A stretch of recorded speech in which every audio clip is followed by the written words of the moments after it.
Selamat petang, Tribuners. Anda sedang menyaksikan live update Tribunnews bersama saya, Firdana.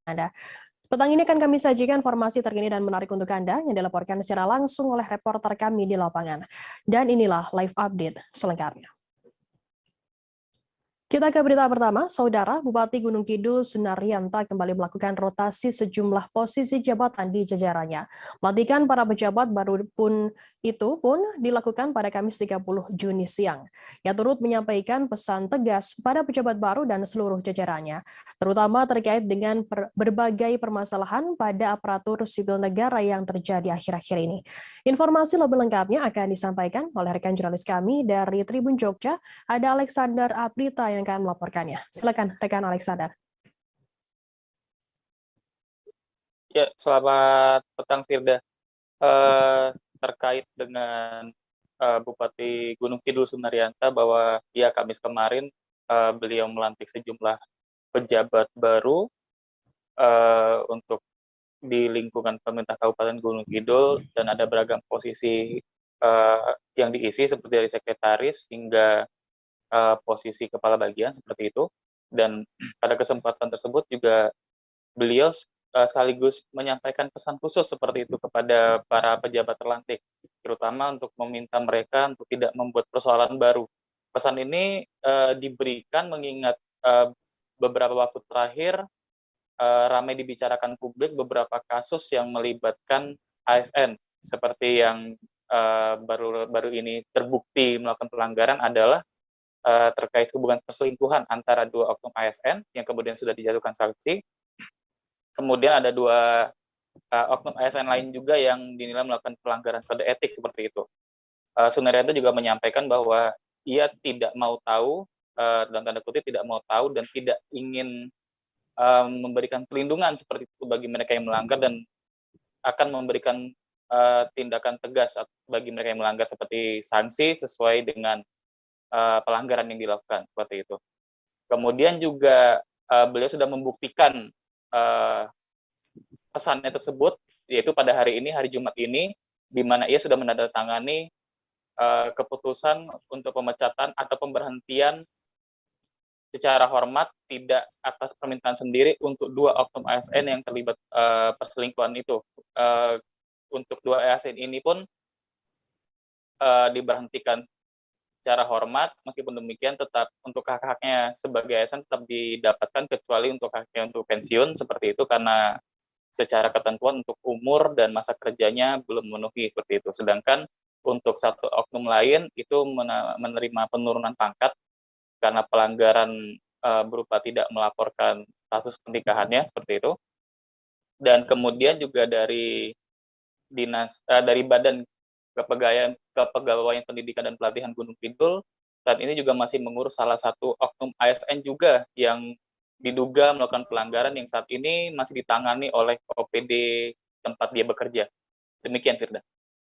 Baik, terima kasih rekan Alexander dari Tribun Jogja atas laporan Anda. Selamat bertugas kembali. Dan Tribuners, akan kami tampilkan wawancara dari Sunarianta Bupati Gunung Kidul. Berikut liputannya untuk Anda. Tentu sesuai dengan aturan yang berlaku. Sekali lagi sesuai dengan aturan yang berlaku. Dan yang tidak kalah penting tadi yang disampaikan adalah tentang kondisi lingkungan kita. Dan saya di Gunung Kidul ini beberapa hal terdapat persoalan-persoalan. Jadi terdapat persoalan yang selalu timbul dari waktu ke waktu. Ini semua saya ingatkan kembali, rekan-rekan adalah pemimpin pemegang jabatan di masing-masing satuan kerja. Jadi tolong diingatkan kepada anak buah, boleh dekat-dekat sesama begini boleh, tapi harus ingat semua harus ada batasnya. Jadi semua harus ada batasnya. Dan juga karena di sini ada ibunya, juga ibunya mendamping, juga saling mengingatkan, selalu mengingatkan bapaknya dan sebagainya. Karena apa? Jangan sampai kita sudah menghindar dari persoalan-persoalan itu, tetapi sampai hari ini masih ada sebagian saudara-saudara kita yang melakukan itu, sehingga yang mencemari baik itu keluarga rekan-rekan semua maupun institusi yang saat ini kita diamini atau sebagai tempat kita bekerja. Ini yang selalu saya katakan, baik itu permasalahan sosial, masyarakat maupun lingkungan dan terkait dengan pekerjaan kita.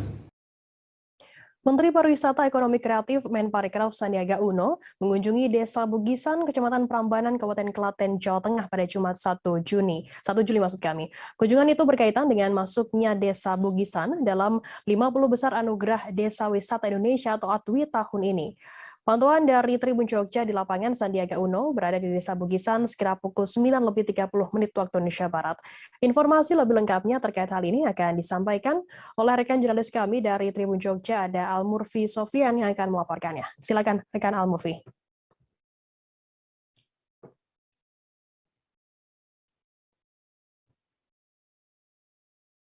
Halo, rekan Al-Murfi.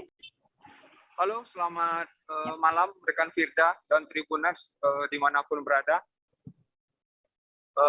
Pada hari ini 1 Juli 2022 itu Menteri Pariwisata, Ekonomi dan Kreatif Sandiaga Salahuddin Uno melakukan kunjungan ke Desa Bugisan, yang mana Desa Bugisan Kecamatan Prambanan Kabupaten Klaten ini masuk dalam 50 besar Anugerah Desa Wisata Indonesia tahun 2022. Nah, saat tiba di Desa Bugisan, Menteri Sandiaga sempat berkunjung ke dalam kompleks Candi Pelausan dan menaiki andong serta mengunjungi beberapa stand pameran karya UMKM Klaten. Lalu Menteri Sandiaga juga sempat mengunjungi salah satu stand yang terbuat dari yang menghasilkan karya dari ban bekas, yakni sebuah akuarium. Nah, Menteri Sandiaga juga sempat untuk membeli hasil kerajinan tersebut dengan harga 2 juta. Dan para pemilik dari kerajinan tersebut juga mengaku bersyukur dan bangga karena karya yang mereka olah dari limbah ban bekas yang dijadikan sebuah akuarium dibeli oleh seorang menteri. Padahal sebelumnya harga dari akuarium tersebut hanya dijual kisaran Rp1.500.000. Namun Menteri Sandiaga membeli dengan harga 2 juta. Demikian, Firda. Ya, baik. Terima kasih rekan jurnalis dari Tribun Jogja atas laporan Anda, Murfi. Selamat bertugas kembali. Kita beralih ke informasi lainnya, Saudara. Atlet olahraga lari Agus Prayogo, 36 tahun, khawatir dengan generasi saat ini yang lebih fokus bermain telepon genggam dibandingkan membiasakan diri untuk hidup sehat. Agus tidak terlalu mempermasalahkan anak-anak muda yang lebih sering bermain gadget. Hanya saja alangkah lebih baik juga diimbangi dengan olahraga. Menurut Agus, olahraga lari dapat dilakukan di mana saja dan kapan saja, karena memang lari adalah olahraga yang sangat murah dan tidak ribet. Informasi lebih lengkapnya akan disampaikan oleh rekan jurnalis kami dari wartakotalive.com, ada Leonardus Wikel yang akan melaporkannya. Silakan rekan Leo. Baik, terima kasih rekan Firda. Saat ini teknologi digital semakin merebak.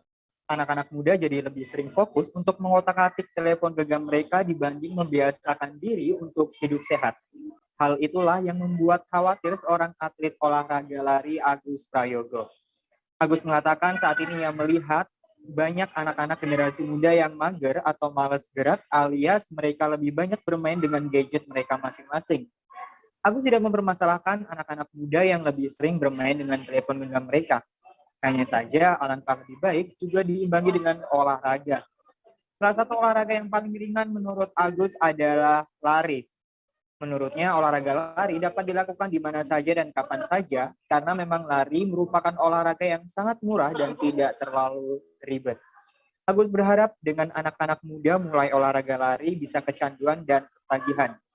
Ditemui wartakotalive.com di Grand Ina Bali Beach, Sanur, Bali, Agus usai menerima penghargaan atas prestasinya di Indonesia International Marathon atau IIM 2022. Ia berhasil menyabet predikat juara dalam kategori full marathon 42 km pada ajang tersebut. Demikian laporan, kembali kepada rekan Firda di studio. Baik, terima kasih rekan Leo dari wartakotalive.com atas laporannya. Akan kami tampilkan Tribuners wawancara yang tadi sudah dimulai oleh rekan Leo dari Agus Prayoga, atlet olahraga lari. Berikut liputannya untuk Anda. Dengan SEA Games bedanya hampir 11 menit. Oke. Ya Mana lebih cepat? lebih bagus waktu SEA Games. Oke. Dan ya memang seperti itu atlet, karena memang harus ada masa transisi dan harus istirahat dulu, dan ini baru mulai latihan lagi gitu. Oke, Mas. Ya. Oke, sewaktu mengikuti IM ini, apa pernah terlintas mau menyerah? Terus habis itu selain fisik, bagaimana sih cara menjaga ketahanan mental, Mas? Kalau menyerah sih biasanya kalau atlet maraton di saat lari tadi ya, terutama di kilometer 35 biasanya kayak ada perang sama diri sendiri. Oke. Mau lanjut atau stop, lanjut atau stop. Cuman ya itu lagi, balik lagi, atlet maraton itu kan memang harus dipersiapkan jauh-jauh hari. Jadi ya itu, saya yakin teman-teman atlet maraton bisa mengendalikan hal-hal seperti itu. Oke. Ada nggak, Mas, tips untuk menjadi atlet lari yang baik? Tips untuk menjadi atlet lari yang baik, yang pasti pertama niat ya. Oke. Niat, kemudian lengkapi perlengkapannya seperti apa ya, baju latihan, terus sepatu lari, sepatunya juga harus yang sesuai gitu. Yang berikutnya program latihan, yang berikutnya tekun dan rutin berlatih. Karena saya sendiri untuk bisa menjadi juara SEA Games itu membutuhkan waktu sekitar 14 tahun. Oke, ada nggak sih, Mas, harapan terhadap olahraga lari di Indonesia nih? Harapannya, nah ini nih, akhir-akhir tahun ini kan lari itu udah mulai bisa diterima oleh masyarakat Indonesia ya. Iya. Jadi kayak gaya hidup ya. Iya. Nah, mudah-mudahan ke depan lari makin makin memasyarakat. Kemudian dari situ mau nggak mau kan regenerasi akan berjalan, sehingga banyak atlet Indonesia yang bisa berprestasi tidak hanya di tingkat Asia Tenggara. Gubernur DKI Jakarta Anies Baswedan memastikan Gapura Glodok Pancoran tentu akan menjadi salah satu ikon keberagaman di Jakarta. Hal itu ia sampaikan selesai meresmikan Gapura Glodok Pecinan di Kecamatan Taman Sari, Jakarta Barat pada Kamis 30 Juni. Anies mengatakan khusus yang di Jakarta, Gapura Glodok Pancoran menggunakan warna beton. Anies menginformasikan peresmian Gapura Glodok Pancoran untuk menghidupkan kembali Kota Tua sebagai salah satu tempat yang penuh dengan cerita sejarah. Saat ini masih bersama kami jurnalis dari wartakotalive.com, Leonardus Wikel, yang akan memberikan laporannya terkait hal ini. Silakan rekan Leo. Terima kasih rekan Firda. Gubernur DKI Jakarta Anies Baswedan memastikan Gapura Glodok Pancoran tentu akan menjadi salah satu ikon keberagaman di Jakarta. Hal tersebut ia sampaikan usai meresmikan Gapura Glodok Pecinan di Kecamatan Taman Sari, Jakarta Barat pada Kamis kemarin tanggal 30 Juni 2022. Anies mengatakan pastinya ikon tersebut akan menjadi pembeda karena gapura-gapura Chinatown di seluruh dunia didominasi warna merah dan kuning. Melainkan, lebih lanjut Anies mengatakan khusus yang di Jakarta Gapura Glodok Pancoran menggunakan warna beton. Anies menginformasikan peresmian Gapura Glodok Pancoran untuk menghidupkan kembali Kota Tua sebagai salah satu tempat yang penuh dengan cerita sejarah. Anies mengatakan Kota Tua berarti kota yang penuh dengan cerita sejarah. Pihaknya ingin bersama-sama membangun kawasan tersebut sebagai tempat di mana masyarakat dapat merasakan perjalanan waktu dikonversi menjadi sebuah tempat. Lebih lanjut, Anies mengatakan setiap bangunan yang berada di Kota Tua memiliki catatan panjang sejarahnya masing-masing. Ia memastikan secara bertahap akan melakukan peremajaan dengan menggandeng berbagai macam komunitas untuk bekerja sama. Gapura Glodok Pancoran merupakan awal revitalisasi di daerah Kota Tua. Anies memastikan untuk area di dalamnya juga akan dilakukan peremajaan secara bertahap. Diketahui, Gapura Glodok Pancoran sempat diruntuhkan pada era pendudukan Jepang pada abad ke-18. Anies menginformasikan pada tahun 1938 Gapura tersebut sempat direnovasi, lalu diruntuhkan kembali beberapa tahun kemudian. Anies menginginkan Jakarta bisa menghargai warisan budaya yang ada di kota tersebut. Lebih lanjut, ia berujar, Jakarta merupakan kota global, di mana warga penduduknya berinteraksi dengan masyarakat dari berbagai belahan dunia. Dari situlah masyarakat dapat memupuk dan menumbuhkan persatuan, yang menurutnya keberagaman merupakan karunia Tuhan yang patut disyukuri. Di akhir, Anies memastikan kesetaraan satu sama lain dapat selalu hadir di tengah-tengah masyarakat, khususnya di Jakarta. Demikian informasi, kembali kepada rekan Firda di studio. Baik, terima kasih rekan Leo dari ortakotalive.com atas laporan Anda. Selamat bertugas kembali. Dan Tribuners, akan kami tampilkan wawancara dari Gubernur DKI Jakarta Anies Baswedan. Berikut liputannya untuk Anda. Salah satu bukti adanya interaksi secara global itu. Disinilah kita memupuk dan menumbuhkan perasaan persatuan. Keberagaman adalah karunia Tuhan yang kita syukuri. Dan persatuan adalah ikhtiar manusia yang kita usahakan. Pembangunan ini adalah ikhtiar kita untuk mengikat eratkan persatuan itu. Kami di Pemprov DKI Jakarta sangat senang sekali bahwa akhirnya Gapura yang kita bahas di tahun 2018 sekarang sudah berdiri tegak. Semoga ini menjadi penanda bahwa kota ini penuh dengan sejarah, kota ini penuh dengan rasa kebersamaan dan kesetaraan hadir untuk semuanya. Saya sampaikan terima kasih kepada Pak Piu dan seluruh keluarga besar Inti yang sudah memfasilitasi proses ini. Demikian dari saya, kalau ada pertanyaan silahkan. Pak Anies, untuk bagian dalam sendiri apakah akan dilakukan revitalisasi juga, Pak? Oke, satu. Berikutnya. Izin Pak, mau tanya, ini revitalisasi ini bagian dari revitalisasi kawasan Kota Tua atau seperti apa Pak? Dua, sekaligus. Sekali lagi. Kadis Kebudayaan ada nggak di sini? Ada. Pak Iwan sekalian. Ada lagi? Oke. Jadi Bapak sekalian. Sebagai ikon Jakarta Pak, sebagai ikon Jakarta mau bukan Pak ini Pak, Kota Jakarta ini? Bagaimana? Ikon Jakarta mau bukan sejarah. Oh ya, oke. Apakah sebagai ikon? Iya. Kalau pertanyaan apakah sebagai ikon Jakarta, tentu. Justru ini menjadi ikon dan menjadi pembeda. Karena gapura-gapura Chinatown di seluruh dunia didominasi warna merah dan kuning, khusus di Jakarta warnanya beton. Sehingga ini menjadi pembeda dari tempat-tempat yang lain. Menteri Koordinator Politik Hukum dan Keamanan Menko Polhukam Mahfud MD memimpin prosesi pelepasan jenazah Menteri Pendayagunaan Aparatur Negara dan Reformasi Birokrasi atau Menpan RB Cahyo Kumolo. Mahfud menerangkan setelah upacara tersebut, jenazah Cahyo diberangkatkan ke Taman Makam Pahlawan Kalibata, Jakarta Selatan untuk dimakamkan. Informasi lebih lengkapnya terkait hal ini akan disampaikan oleh rekan jurnalis kami dari tribunnews.com. Ada Abdi Rianda Sakti yang akan melaporkannya. Silakan rekan Abdi. Baik, terima kasih rekan Firda. Benar sekali, jenazah Menteri Pendayagunaan Aparatur Negara dan Reformasi Birokrasi atau Menpan RB Cahyo Kumolo sore tadi disolatkan terlebih dahulu di Masjid Kuba di kantor Kemenpan RB Jakarta Selatan. Jenazah disolatkan setelah dimandikan dan disemayamkan terlebih dahulu di rumah duka di kawasan Widya Chandra, Jakarta Selatan. Jenazah datang sekira pukul 15.30 waktu Indonesia Barat di kantor Kemenpan RB dengan pengawalan ketat oleh anggota TNI. Adapun Wakil Presiden Republik Indonesia Ma'ruf Amin yang menjadi imam sholat jenazah Cahyo Kumolo.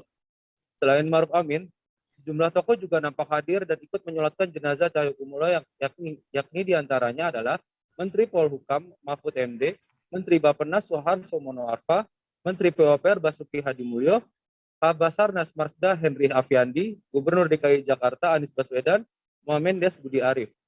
Selain itu, Mahfud juga menjadi inspektur upacara pemberangkatan jenazah ke Taman Makam Pahlawan Kalibata untuk nantinya akan dimakamkan. Saat ini jenazah Cahyo Kumolo juga sudah dimakamkan di Taman Makam Pahlawan. Untuk informasi, Menteri Pan RB Cahyo Kumolo meninggal dunia usai menjalani perawatan intensif di rumah sakit sejak beberapa hari lalu. Cahyo wafat pada hari ini sekira pukul 11:10 waktu Indonesia Barat di Rumah Sakit Abdi Waluyo, Jakarta. Demikian rekan Firda, kembali ke studio. Baik, terima kasih rekan Abdi dari tribunnews.com atas laporan Anda. Selamat bertugas kembali. Dan Tribuners, akan kami tampilkan wawancara dari Wakil Presiden RI Ma'ruf Amin. Berikut liputannya untuk Anda.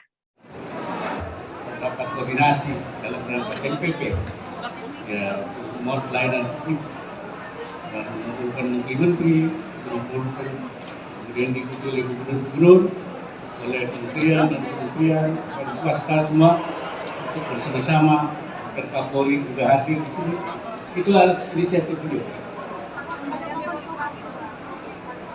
Ya itu saya kira terakhir itu beliau dalam keadaan sudah agak sakit tapi menyelenggarakan pertemuan koordinasi antara kementerian, lembaga, gubernur, dan wali kota dalam rangka membuka mall pelayanan publik.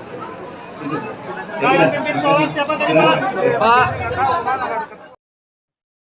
Menteri Pendayagunaan Aparatur Negara dan Reformasi Birokrasi Menpan RB Cahyokumolo meninggal dunia seusai dirawat di rumah sakit pada Jumat 1 Juli 2022. Cahyo meninggal dunia sekira pukul 11 lebih 10 menit waktu Indonesia Barat di Rumah Sakit Abdi Waluyo, Menteng, Jakarta. Putri pertama Cahyokumolo, Rahajeng Widiaswari mengatakan sang ayah sempat menjalani perawatan intensif selama kurang lebih 2 minggu. Beberapa pejabat negara mulai dari Presiden Jokowi hingga Prabowo Subianto menjenguk Cahyokumolo di rumah sakit.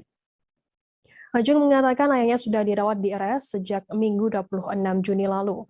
Kondisi ayahnya semakin membaik dan cenderung stabil saat mendapatkan perawatan. Meski demikian, Rahajeng menyebut sang ayah sakit karena ada infeksi yang menyebar hingga ke paru-paru. Lantas siapakah sosok Cahyokumolo? Cahyokumolo sendiri lahir di Surakarta, Jawa Tengah pada tanggal 1 Desember 1957.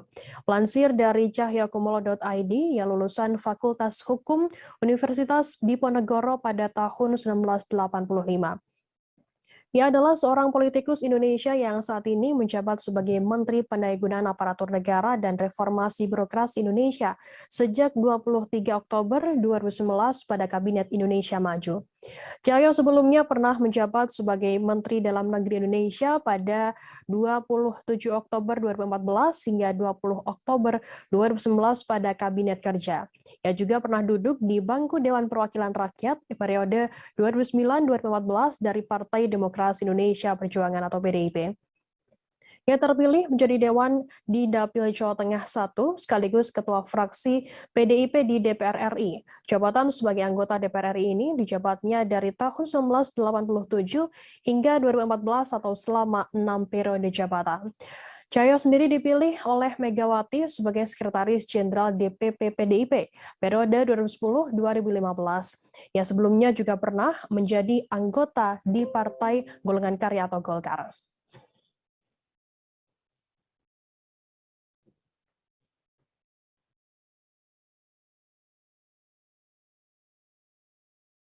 Kita beralih ke informasi lainnya, Saudara.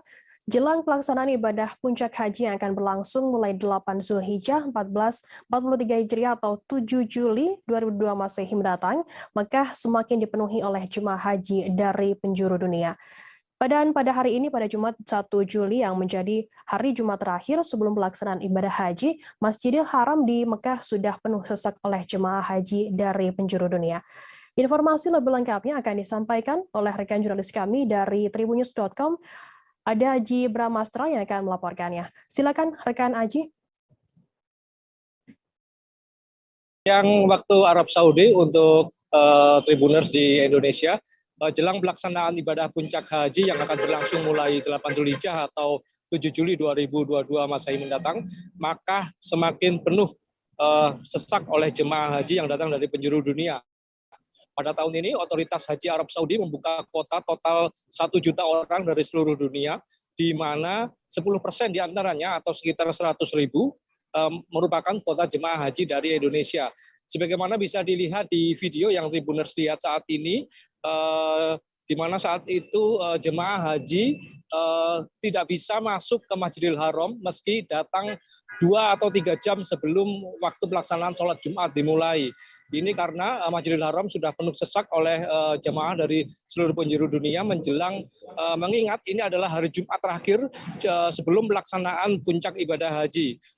Selain itu, tadi juga pintu-pintu untuk menuju bus tempat jemaah haji pulang dari Masjidil Haram ke pemondokan masing-masing juga terjadi antrian yang cukup lama. Jemaah haji berjejal sehingga memerlukan kesabaran. Beruntung petugas penyelenggara ibadah haji Indonesia sigap membantu setiap jemaah haji yang kesulitan untuk keluar. Sementara itu, info lainnya, jumlah jemaah yang dirawat saat ini sebanyak 117 jemaah dengan rincian rawat inap di klinik kesehatan haji Indonesia di Makkah sebanyak 103 orang, sementara rawat inap di Rumah Sakit Arab Saudi sebanyak 14 orang. Sampai sejauh ini, sebanyak 17 jemaah haji asal Indonesia meninggal dunia di Tanah Suci. Demikian Firda, laporan dari Makkah Al-Mukarramah. Baik, terima kasih rekan Aji Bramastra melaporkan langsung dari Mekah. Selamat bertugas kembali. Kita beralih ke informasi lainnya, Saudara. Presiden Republik Indonesia Joko Widodo bertemu dengan Presiden Rusia Vladimir Putin di Istana Kremlin, Moskow pada Kamis 30 Juni. Kunjungan Presiden Joko ini merupakan kunjungan pertama di Moskow. Putin menyampaikan sejumlah curhatan soal sanksi dari Amerika CS yang dijatuhkan kepada Rusia. Berikut 5 poin penting dalam pertemuan Putin dengan Joko Widodo. Yang pertama, Presiden Joko Widodo mengajak Rusia mengakhiri perangnya dengan Ukraina. Dalam pertemuan tersebut, Presiden Jokowi menjelaskan kepentingan Indonesia hanyalah agar perang segera berakhir. Pasalnya, selama perang Rusia melawan Ukraina, pasokan pangan dunia menjadi tergoncang. Menurut Jokowi, perang harus segera selesai agar rantai pasokan pangan dan pupuk dapat segera diperbaiki. Sebab urusan pangan ini menyangkut kehidupan banyak orang. Maka dari itu, Presiden Jokowi mengajak seluruh pemimpin dunia untuk menghidupkan kembali semangat multilateralisme dan semangat perdamaian, juga semangat bekerja sama. Yang kedua, Vladimir Putin memberikan jaminan keamanan untuk jalur produk ekspor Ukraina, khususnya jalur laut. Dalam pertemuan tersebut, Presiden Joko Widodo mengapresiasi Putin yang memberikan jaminan keamanan tersebut, terutama soal pangan dan pupuk yang berpengaruh besar terhadap kepentingan masyarakat dunia. Yang ketiga, Presiden Joko Widodo menyebut Indonesia siap menjadi jembatan perdamaian bagi Ukraina dan Rusia. Pesan itu sudah disampaikan Jokowi ke Presiden Ukraina Volodymyr Zelensky dan Presiden Rusia Vladimir Putin. Yang keempat, yakni Vladimir Putin sempat curhat ke Joko Widodo soal sanksi dari Barat ke Rusia. Salah satu masalah yang diutarakan Putin kepada Jokowi adalah mengenai dampak sanksi Barat terhadap perusahaan-perusahaan Rusia. Menurutnya, sanksi tersebut muncul atas invasi Rusia ke Ukraina yang turut berimbas pada ketersediaan bahan pangan dan pupuk di pasar global. Meskipun sanksi Barat tidak secara resmi dikenakan pada sejumlah barang Rusia, Putin berkata pembatasan diberlakukan terhadap perusahaan domestik dan memperumit proses bisnisnya. Ia mengatakan makanan dan pupuk secara resmi memang tak termasuk di dalam sanksi. Namun pemilik perusahaan di Rusia yang memproduksi makanan dan pupuk, termasuk anggota keluarga mereka, telah dikenakan sanksi. Pemimpin Rusia itu juga mengingatkan bahwa sanksi dikenakan pada asuransi kargo dan mempersulit transaksi keuangan. Kemudian yang kelima, yakni kerjasama Indonesia dan Rusia akan dilakukan mencakup bidang investasi, perdagangan, dan turisme. Hal itu sebagaimana komitmen Putin untuk membantu pengembangan berbagai sektor di Indonesia, mulai dari pertukaran kemanusiaan, budaya, pariwisata, dan pendidikan. Putin menyebut terkait penerbangan langsung Moskow ke Pulau Bali segera dibahas. Terkait hal itu, Jokowi menimpali akan ditindaklanjuti dengan membentuk tim agar bisa membahasnya secara detail. Tanya pariwisata, Putin juga menyebut kerjasama kemanusiaan antara Indonesia dan Rusia juga sudah terjalin. Dalam hal itu, Putin menjanjikan untuk melakukan perluasan dialog antar daerah dan antar agama dengan mempertimbangkan fakta bahwa Indonesia adalah negara Islam terbesar di dunia dalam hal populasi. Bahkan, lanjut Putin, baru-baru ini pertama kalinya dalam sejarah, sebuah delegasi wilayah Muslim Rusia telah mengunjungi Jakarta. Dan berikut akan kami tampilkan Tribuners keterangan dari Vladimir Putin, Presiden Rusia. Мы очень рады этому событию. Подчеркну, Индонезия – один из наших ключевых партнеров в Азиатско-Тихоокеанском регионе. Российско-индонезийские отношения носят конструктивный и обоюдовыгодный характер, стабильно развиваются на основе давних добрых традиций дружбы и взаимопомощи. Напомню, что наша страна помогала становлению индонезийской государственности, укреплению позиций молодой республики на международной арене. При участии наших специалистов, инженеров, строителей в Индонезии были возведены крупные объекты транспортной и промышленной инфраструктуры, стадионы, госпитали, другие важные учреждения, многие из которых продолжают работать и по сей день. Что касается наших с господином Джоко Видодо сегодняшних переговоров, то они прошли в деловом ключе, были весьма содержательными. Естественно, особое внимание уделили торгово-экономическому взаимодействию, которое демонстрирует хорошую динамику. В 2021 году, например, двусторонний товарооборот увеличился более чем на 40%, а за первые 5 месяцев текущего года прирост составил свыше 65%. В этом контексте с обеих сторон была выражена заинтересованность в активизации работы Российско-Индонезийской совместной комиссии по торгово-экономическому и техническому сотрудничеству. Дополнительные возможности для наращивания взаимовыгодного экономического партнерства, увеличения коммерческих обменов между нашими странами. Все это открывает новые возможности. Большое значение придаем и созданию зоны свободной торговли между Индонезией и Евразийским экономическим союзом. Mengajak seluruh pemimpin dunia untuk bekerja sama menghidupkan kembali semangat damai dan kerja. NRI juga menegaskan dukungan terhadap upaya perserikatan bangsa-bangsa untuk merintegrasi komoditas pangan Rusia dan Ukraina ke dalam rantai pasok global. Sebelumnya, Presiden Joko Widodo menegaskan ke Ukraina dan Rusia merupakan wujud amanat konstitusi Indonesia untuk berkontribusi bagi terciptanya perdamaian dunia. Jokowi mengatakan isu perdamaian dan kemanusiaan selalu menjadi prioritas politik luar negeri Indonesia. Terkait dengan hal tersebut, Presiden Joko Widodo juga menyampaikan bahwa ia siap menjadi jembatan komunikasi antara Ukraina dan Rusia. Berikut akan kami tampilkan keterangan dari Presiden Joko Widodo. Terima kasih yang sebesar-besarnya kepada Presiden Putin yang sudah menerima kunjungan saya di Moskow. Beberapa hal yang saya bahas dan saya sampaikan dalam pertemuan. Yang pertama, bahwa isu perdamaian dan kemanusiaan selalu menjadi prioritas politik luar negeri Indonesia.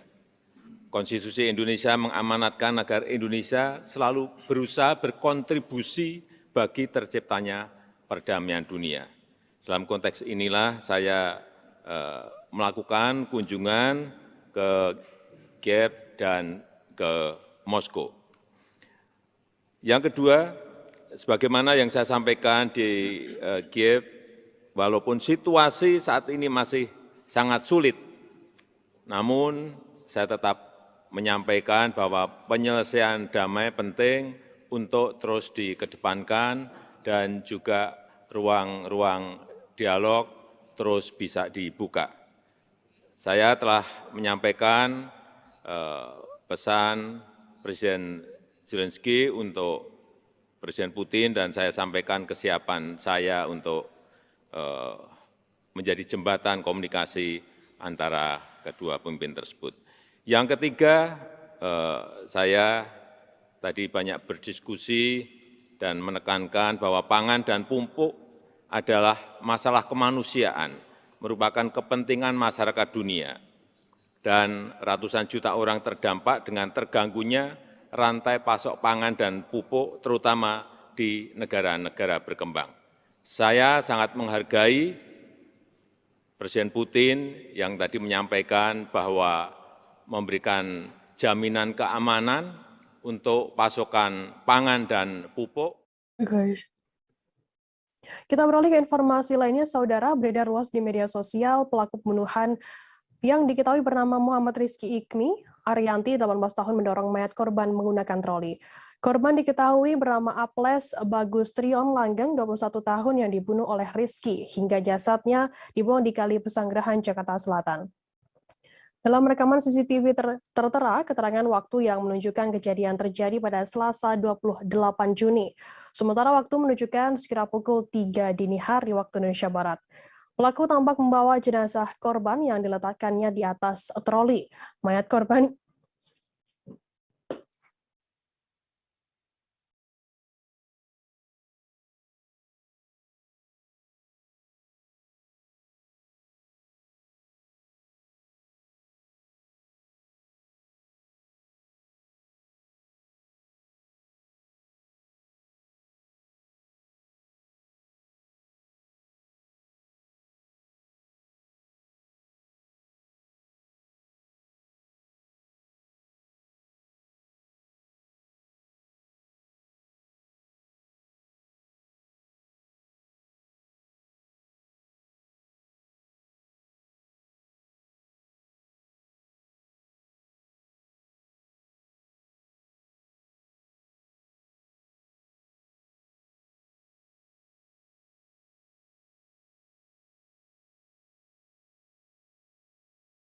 Luas di media sosial CCTV pelaku pembunuhan yang diketahui bernama Muhammad Rizky Ikmi Arianti 18 tahun mendorong mayat korban menggunakan troli.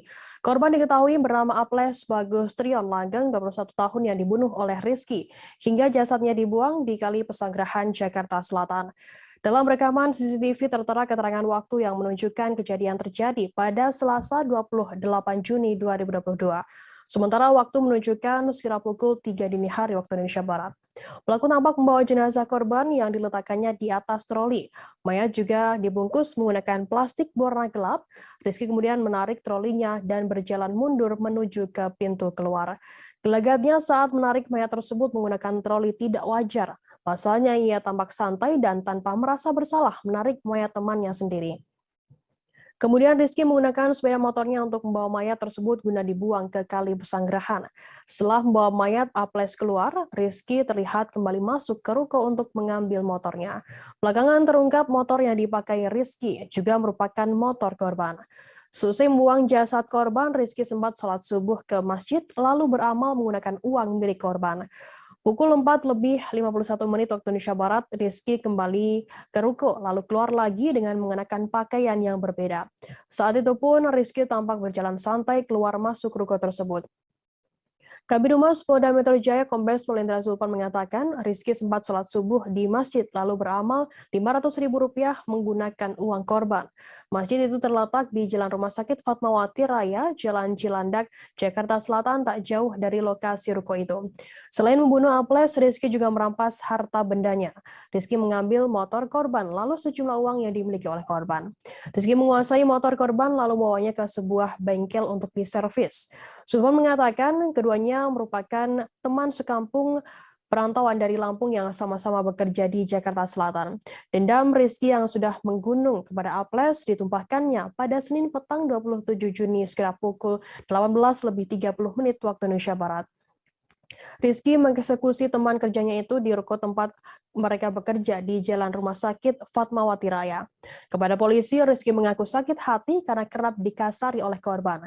Puncaknya, Rizky tak bisa lagi menahan emosinya ketika dibangunkan dari tidur dengan cara ditendang oleh Aples.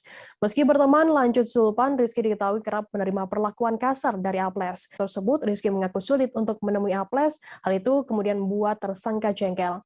Rizky berkelahi dengan Aples setelah ia ditendang saat tidur di kamar tempat mereka menginap. Di tengah-tengah perkelahian tersebut, Rizky melihat sebilah pisau yang terletak di atas meja. Tersangka mengambil pisau tersebut dan langsung menikam korban pada bagian leher sebanyak 3 kali hingga korban meninggal dunia. Akan kami tampilkan Tribuners keterangan dari Kombes Pol Indra Zulpan, Kabid Humas Polda Metro Jaya. Pengungkap Subdit Tresmob Direktorat Kriminal Umum Polda Metro Jaya. Kasus ini sempat viral ya pada saat kejadian kemarin karena ditemukannya sesosok mayat yang di Kali di Pesanggerahan. Ini terjadi pada hari Senin tanggal 27 Juni tahun 2022 kurang lebih pukul 18.30 di food station Jalan Fatmawati, Kelurahan Gandaria Selatan, Kecamatan Cilandak, Jakarta Selatan. Adapun korban dalam hal ini meninggal dunia, inisialnya ABTL. Saya ulangi ya, ABTL, memang namanya cukup panjang. Usia 21 tahun, meninggal dunia. Kemudian mayat korban ditemukan pada hari Selasa pada tanggal 28 Juni tahun 2022 sekitar pukul 08.15 di Kali Pesanggerahan, Kebayoran Lama, Jakarta Selatan. Kemudian tersangka ini berhasil ditangkap oleh tim Subdit Tresmob Ditkrim Polda Metro Jaya dalam waktu tidak lebih dari 24 jam. Tersangka tadi yang kita tampilkan inisialnya MRIA. Jadi memang namanya panjang juga, kita singkat MRIA. Viral di media sosial, video menampilkan aksi emak-emak menutupi plat nomor sepeda motornya dengan menggunakan celana dalam Jumat 1 Juli. Peristiwa tersebut terjadi di Kabupaten Lamongan, Jawa Timur. Dalam video tersebut terlihat seorang wanita mengendarai sepeda motor Honda Scoopy berwarna coklat. Wanita itu tampak mengenakan helm berwarna hitam. Pada awal rekaman terlihat seorang wanita berusaha menutup plat nomor motor bagian depan dengan menggunakan bra berwarna abu-abu, sementara plat nomor bagian belakang memakai celana dalam. Tujuan yang menutupinya agar tidak terkena tilang elektronik dari pihak kepolisian. Video lalu dilanjutkan dengan wanita membawa motor yang sudah ditutupi plat nomornya ke jalanan, tepatnya di Pasar Miru, Sekaran, Lamongan, Jawa Timur. Pihak kepolisian dari Satlantas Polres Lamongan kemudian turun tangan untuk melakukan penelusuran. Hasilnya, petugas berhasil mendatangi wanita yang ada dalam video viral tersebut. Kasat Lantas Polres Lamongan AKP Aris Tianto Budi Sutrisno berharap masyarakat memetik pelajaran dari kejadian tersebut. Aris mengatakan video tersebut menjadi bahannya saat sosialisasi ke masyarakat soal ETLE. Selanjutnya, Aris meminta masyarakat tidak perlu takut dengan kebijakan tilang elektronik. Hanya pengendara yang melanggarlah yang ditindak. Polisi juga tidak serta-merta menindak pengendara seenaknya tanpa diikuti mekanisme yang ada. Sementara itu, selesai viral, wanita yang ada dalam video tersebut kemudian menyampaikan permohonan maafnya lewat akun TikTok @adah_dah yang meminta maaf atas unggahan TikToknya pada Sabtu 25 Juni lalu. Wanita dalam video tersebut kemudian mengaku sudah diberikan edukasi soal tertib lalu lintas oleh pihak kepolisian. Ia berjanji tidak akan mengulangi perbuatannya lagi dan akan bijak dalam bermedia sosial. Berikut akan kami tampilkan Tribuners keterangan permintaan maaf dari pengunggah konten. Saya meminta maaf kepada Pak Polisi atas unggahan TikTok kemarin pada hari Sabtu tanggal 25 Juni 2022. Dan saya sudah diberikan sosialisasi tentang tertib lalu lintas. Dan ke depan saya tidak akan mengulangi lagi. Dan ke depan akan menggunakan media sosial dengan bijak. Dan terima kasih, saya dikasih helm sama Pak Polisi. Terima kasih ya Pak.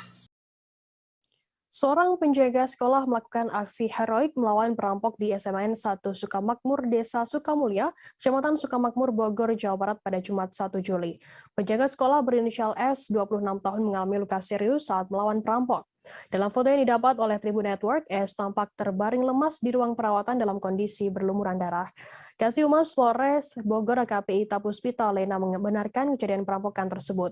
Ita mengatakan kejadian tersebut merupakan kejadian percobaan pencurian. Pasalnya tidak ada barang-barang yang hilang di sekolah itu. Korban yang merupakan penjaga sekolah sempat melakukan perlawanan hingga mengalami luka serius. Dari hasil pemeriksaan sementara, penjaga sekolah mengadang kawanan pencuri yang terdiri dari 5 orang. Kawanan perampok ini mengenakan penutup wajah, mendatangi sekolah dan langsung melakukan penganiayaan terhadap korban. Berdasarkan hasil olah TKP Unit Reskrim Polsek Sukamakmur, para pelaku berhasil digagalkan dalam pencurian tersebut. Sementara itu, Wakil Kepala SMAN 1 Sukamakmur, Syafriadin, mengatakan peristiwa tersebut terjadi pada dini hari. Pelaku pencuri tiba-tiba berada di depan penjaga sekolah dan melukai korban menggunakan senjata tajam. Tidak ada korban jiwa dalam kejadian tersebut, hanya satu dari penjaga sekolah mengalami beberapa luka jahitan. Syafriadin menambahkan bahwa dalam kejadian ini tidak ada barang-barang apapun yang diambil oleh pelaku.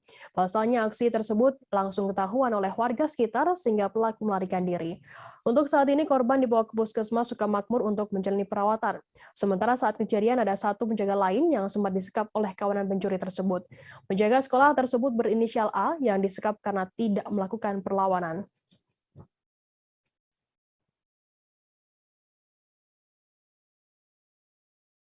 Penggunaan My Pertamina per 1 Juli 2022 untuk pembelian BBM subsidi menuai polemik di masyarakat, termasuk polemik soal masyarakat yang tidak memiliki ponsel pintar untuk mengakses aplikasi My Pertamina. Lalu solusi jika konsumen tidak memiliki ponsel pintar atau tidak memiliki perangkat gadget yang dapat tersambung dengan koneksi internet.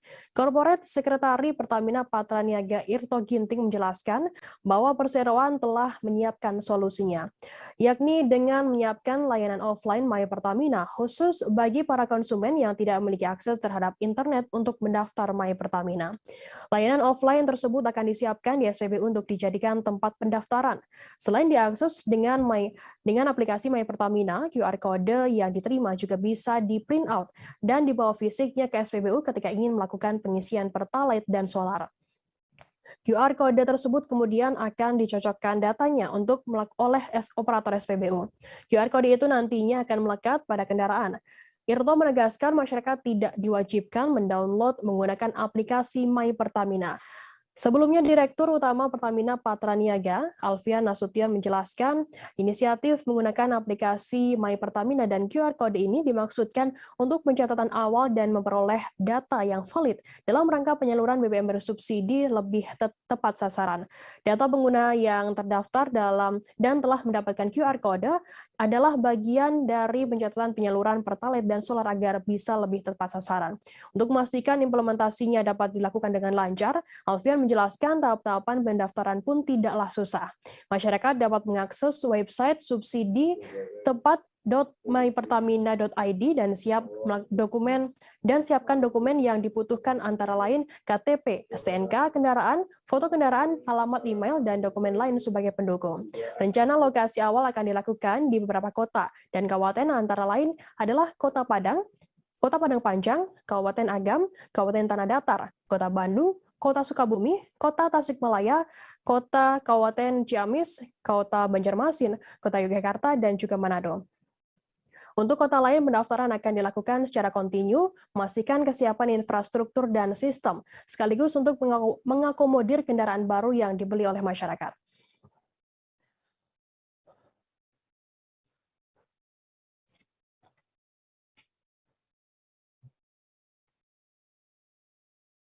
Tribuners, informasi tadi sekaligus menutup perjumpaan kita dalam live update hari ini. Jangan lupa saksikan terus live update di seluruh kanal YouTube dan Facebook Tribun Network. Saya Firda Ananda, mewakili kru petugas pamit undur diri. Terima kasih dan sampai jumpa.